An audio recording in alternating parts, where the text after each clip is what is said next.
IITians stand with Sonam Wangchuk. ये poster मेरे पीछे लगा है। मुझे कुछ IITians मिले हैं, मैंने सोचा इनसे बात करनी चाहिए। हम इस वक्त जंतर मंतर में मौजूद हैं। आज 19 जुलाई है, कल इवेंट है मार्च का जंतर मंतर से संसद तक। उससे पहले कल सुबह यानी 18 जुलाई को सुबह 7 बजे सोनम वांगचुक को यहाँ से उठा लिया गया। सादी वर्दी में पुलिस आई और उन्हें सफ़ेद चादर में लपेट के ले गई। इसके बाद जो है यहाँ पे भीड़ और ज़्यादा बढ़ गई। उसी को लेके हम बात भी कर रहे थे लगातार लोगों से। उसी बीच हमें एक साथी मिले IITian से। क्या नाम है आपका सर? प्रेमपाल सिंह। कौन से IIT से हैं आप? मैं IIT रुड़की से 2018 ग्रेजुएट हूँ। अच्छा, क्या मोटिव है आपका इस प्रोटेस्ट में आने का? मोटिव क्लियर है। नीट पेपर लीक हुआ है, गवर्नमेंट ने एक्सेप्ट भी किया है, री नीट भी कंडक्ट करा है, पर अकाउंटेबिलिटी नाम की भी कोई चीज़ होती है ना।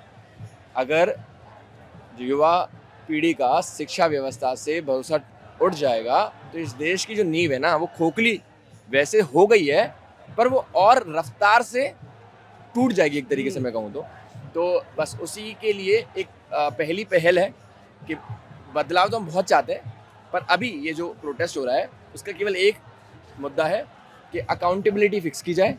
ऐसे नहीं चल सकता कि आप एग्जाम पेपर लीक कराओ और आप खेद जताएं कि इतने बच्चों ने आत्महत्या कर ली और हमें खेद है। ऐसे चलेगा नहीं कहा। तो बस उसी के लिए हम सब यहाँ इकट्ठे हुए हैं कि हम अकाउंटेबिलिटी सीख कर रहे हैं। धर्मेंद्र प्रधान एजुकेशन मिनिस्टर का उनका रेजिग्नेशन एक्सेप्ट सीख कर रहे हैं।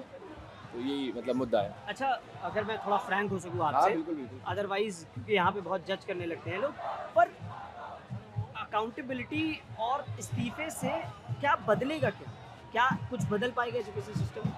देखिए, अकाउंटेबिलिटी से क्या होता है ना, एक डर बनेगा। नहीं मैं बताता हूँ आपको। प्राइवेट नौकरी, सरकारी नौकरी। प्राइवेट नौकरी में जब इंसान नौकरी कर रहा होता है तो उसको पता होता है कि जो मालिक है उसके पास ताकत है, वो कभी भी मुझे निकाल देगा। तो वो जो काम कर रहा होता है वो बड़ा तमीज़ से करता है, एक डिसिप्लिन मेंटेन रखता है, क्वालिटी इनपुट देता है। जो पैसा उसको मिल रहा है उससे दुगनी चार गुनी वैल्यू ऐड करता है, तभी वो सस्टेन करता है। सरकारी नौकरी में क्या होता है, बोले लग गए, अब तो जी दामाद है, अब तो कोई निकाल नहीं सकता है ना। तो उसकी वजह से क्या होता है, वो आप जब काम देखते होगे, एक फाइल दूसरे फाइल पहुंचने में 3 दिन लग गए, 4 दिन लग गए, काम स्लो हो गया, देश की अर्थव्यवस्था रुक गई। वैसा ही होता है कि जब आप अकाउंटेबिलिटी सीख करते हो कि ऐसे नहीं चलेगा कि आप एग्जाम पेपर लीक करा दोगे और आप बैठे रहोगे सत्ता में, तो उनका वो एटीट्यूड हो जाएगा ना कि हम तो चेंज नहीं हो सकते जी, हमारी रफ्तार यही है। This is the best contribution that we can give or provide to the country. अरे हम लोग बेवकूफ़ तो ना बैठे हैं, इसी चीज़ की अकाउंटेबिलिटी सीख कर रहे हैं कि अगर आप इस काबिल नहीं हैं कि एक एग्ज़ाम आप ढंग से कंडक्ट नहीं करा पा रहे हो तो आप मत बैठिए। आप अपनी सत्ता के लालच को अब मद्देनजर रख करके आप भारत के युवा के भविष्य के साथ नहीं खेल सकते। मैंने IIT JEE का एग्ज़ाम दिया है। ये जो कॉम्पिटिटिव एग्ज़ाम होते हैं ना बहुत पेनफुल होते हैं। बिल्कुल। सुबह 9 बजे से उठ करके रात के 2 बजे तक की ना प्रोसेस और रिगरस कॉन्टिन्यूअल। उसके बाद मैंने जब एग्ज़ाम दिया तो जो मैं जानता हूँ सब कुछ उतार देता हूँ। अब मान लीजिए कि पेपर होने के जस्ट बाद से ही मैं लगभग चीज़ें भूलने लग जाता हूँ, क्योंकि मैं जब एग्ज़ाम देने जा रहा हूँ मैं बहुत सारी चीज़ें रिवाइज कर रहा हूँ। पेपर हो गया, मैंने कहा चलो जी, जो रिलैक्स हो गया, जो मोटे थोड़े फॉर्मुलेस थे वो याद रहेंगे, पर जो थोड़ी बारीकियाँ थी वो मैं भूल जाऊँगा।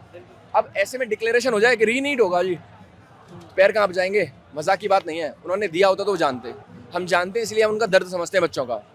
तो उसी दर्द की वजह से वो पीड़ा हम अपने दिल में लेकर के बैठे हुए हैं और इसीलिए हम अकाउंटेबिलिटी सीख कर रहे हैं। वैसे भी कोई कॉम्पिटिटिव एग्जाम देना मेंटली बहुत एग्जॉस्टिंग होता है, उस प्रोसेस को बार बार करना मजाक नहीं है, मजाक नहीं है, एब्सोल्युटली। मैं बता रहा हूँ ना, हमें दर्द है क्योंकि हम उस रास्ते से निकले हैं। उन्होंने जिस तरीके से वो वहाँ पहुँचे हैं उस दर्द को शायद वो नहीं जानते हैं, इसलिए उनमें वो अप्रिशिएटिव एबिलिटी नहीं है।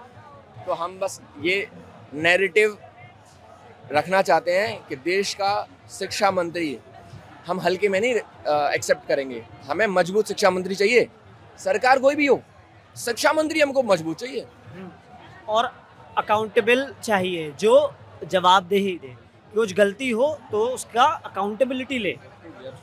और इस प्रोटेस्ट के बाद एक चीज़ तो ज़रूर होगी कि अगर प्रोटेस्ट आपका सक्सेसफुल, हमारा सक्सेसफुल रहता है यहाँ के लोगों का, तो क्या कहते हैं, इस्तीफा होने के बाद जो नया आएगा, जो भी नया एजुकेशन मिनिस्टर बनेगा, उस पर एक प्रेशर, मॉरल प्रेशर रहेगा। एब्सोल्युटली, बिल्कुल बिल्कुल। जैसा मैंने आपको कंपैरिजन दे दिया, प्राइवेट नौकरी सरकारी नौकरी, वही। क्या परफॉर्मेंस निकाल के दे रहे होते हैं लोग, रो रहे होते हैं कि जी पैसों के लिए इतनी मेहनत करवा रहे हैं, पर परफॉर्मेंस तो बढ़िया निकाल के देते हैं, क्योंकि उन्हें मजबूरी पता है, होती है। क्योंकि उन्हें पता है हम्म, कि आई एम अकाउंटेबल, हम्म, है ना।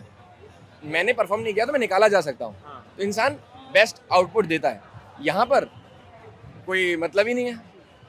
अच्छा, how do you see this CJP, ये cockroach Janata party? I have a huge respect to the of the leader team, Abhijit Dipke and all.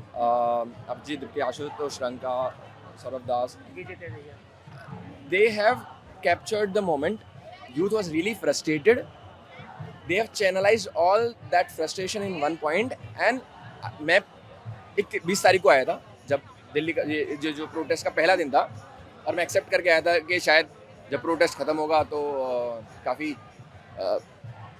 लाठी चार्ज भी हो सकती है, डिटेंशन भी हो सकता है। तो मैं एक्सेप्टेड था कि भाई अब जब फैसला ले ही लिया है कि सपोर्ट करना है तो पूरी तरीके से करेंगे।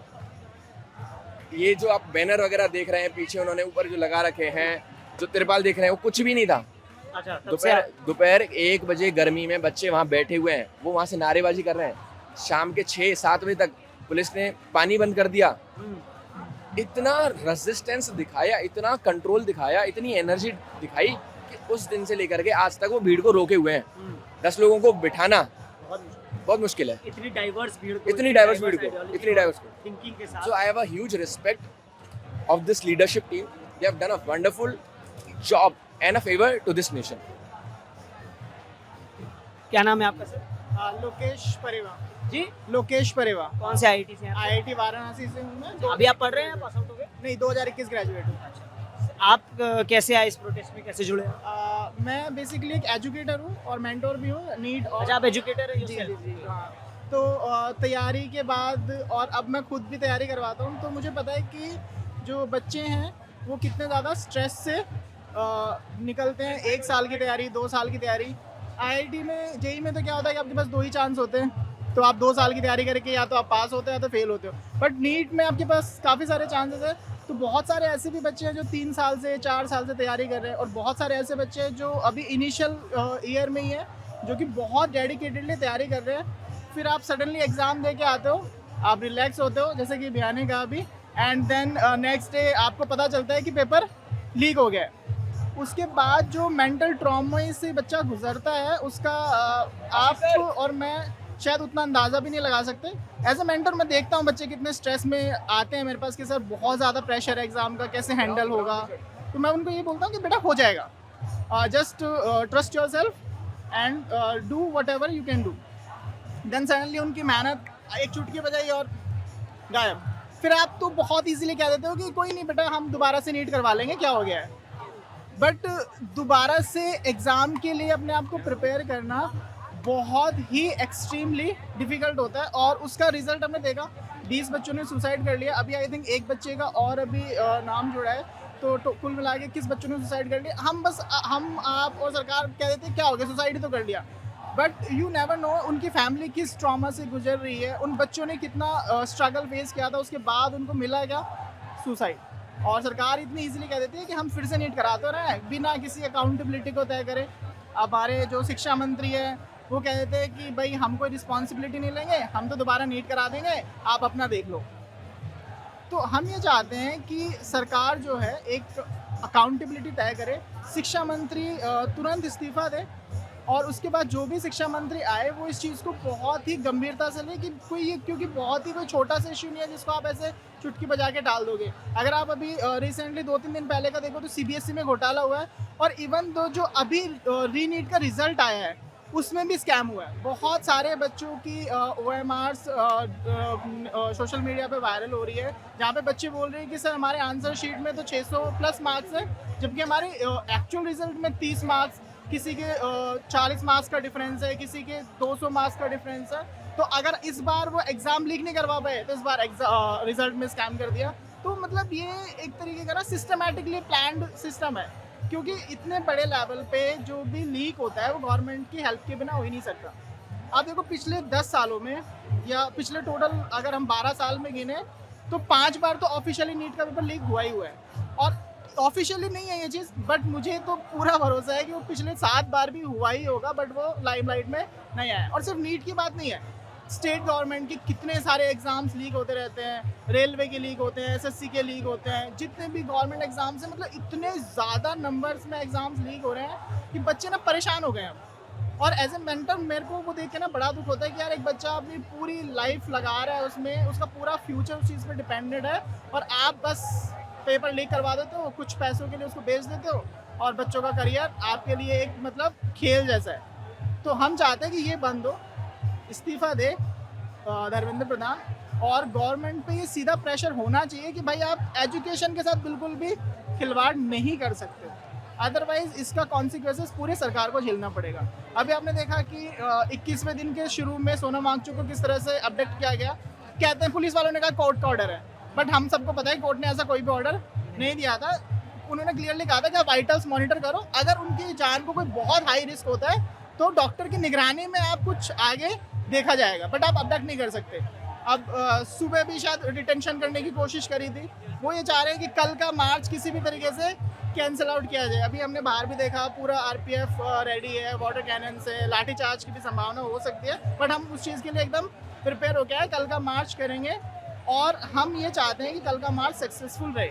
और इसके बाद भी अगर सरकार गूंगी भारी बनी रहती है तो ये प्रोटेस्ट आगे भी कंटिन्यू रहेगा जब तक कि सरकार हमारे आगे घुटने न टेके। Thank you. तो जैसा कि लोगों ने बताया कि प्रोटेस्ट कंटिन्यू रहेगा, कल का मार्च तय है, अगर कल के बाद सरकार इनकी मांगे नहीं मानती है तो प्रोटेस्ट कंटिन्यू रहेगा। आप देख रहे थे प्रभात खबर, मेरा नाम है प्रशांत।